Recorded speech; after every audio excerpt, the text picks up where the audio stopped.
पुराने वक्तों की बात है कि एक गांव में रामू नाम का एक दूध वाला रहता था। उसके पास अपनी एक गाय थी जिसका दूध निकालकर गांव भर में जाकर घर घर बेच आता था। उसका दूध गाढ़ा होने की वजह से सब उसकी बहुत तारीफ किया करते थे।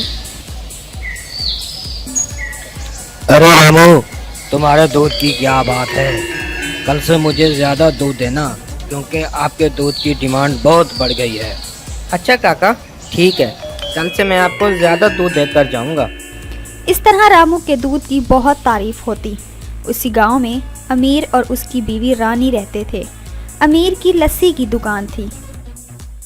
अरे रानी, क्या मुसीबत है? अभी तक खाना नहीं बना है। मुझे भूख लग रही है और दुकान पर भी जाना है। अरे बना तो रही हूँ, तुमसे भी तो सब्र नहीं होता। अभी वो खाने के बारे में बहस कर ही रहे होते हैं कि रामू दूध लेकर आ जाता है और आवाज लगाता है, अरे रानी बाजी, दूध ले लो आकर। अमीर एक चालाक और लालची इंसान था। वो पहले भी कई बार रामू को दूध के मामले में ठग चुका था। अब भी उसने रानी से कहा, अरे रानी, तुम रामू से किलो 2 किलो दूध ज्यादा ठग लेना, ठीक है ना? अरे अब फिक्र ही ना करें, मैं ले लूंगी। तो रानी रामू से बोलती है, अरे रामू, लगता है तुम्हारी गाय को कोई मसला है, या फिर तुम दूध में पानी मिला देते हो। तुम्हारा दूध इतना पतला क्यों होता है? अरे नहीं रानी बाजी, मैं दूध में पानी नहीं मिलाता। चलें, आप ऐसा करें, कल और आज का दूध मुफ्त में ले लें। इस तरह रानी रामू से 2 किलो दूध ठग लेती है। अरे रानी, क्या तुमने रामू से फ्री दूध लिया है? अरे हाँ हाँ, आपकी बीवी हूँ ना, ले आई हूँ दूध फ्री का। अरे अच्छा, जरा बताओ तो सही, कितना ले आई हो? पूरे 2 किलो लाई हूँ। अरे बस 2 किलो? मैं इससे इतना दूध ठगूंगा कि दूध की नहर बहा दूंगा। ठीक है, थोड़ा सा टाइम निकाल कर उसमें डूब के मर जाना, कुछ रहने भी दो उस बेचारे के पास। अच्छा अच्छा, ठीक है। अब ज्यादा बातें ना बनाओ, खाना दो। सुबह से बन रहा है, पता नहीं खाना बन रहा है कि पाए गल रहे हैं। उसके बाद अमीर अपनी लस्सी की दुकान पर चला जाता है। एक आदमी उसकी दुकान पर लस्सी पीने के लिए आता है।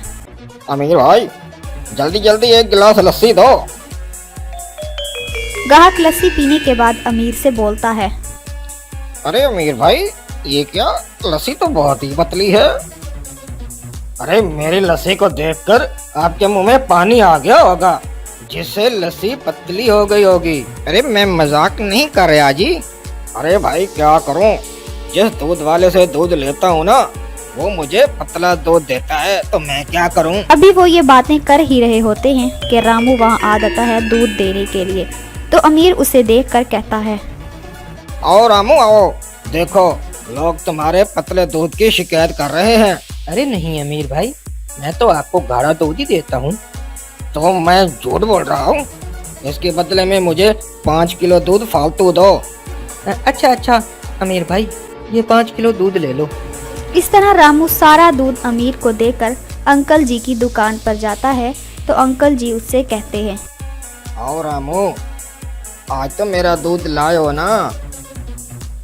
अरे बेटा, क्या हुआ, आज इतनी देर क्यों हो गई आपको? ये बात सुनकर रामू ने सारी बात अंकल जी को बता दी। तो अंकल ने कहा कि कोई बात नहीं, तुम मुझे कल दूध ज्यादा दे देना।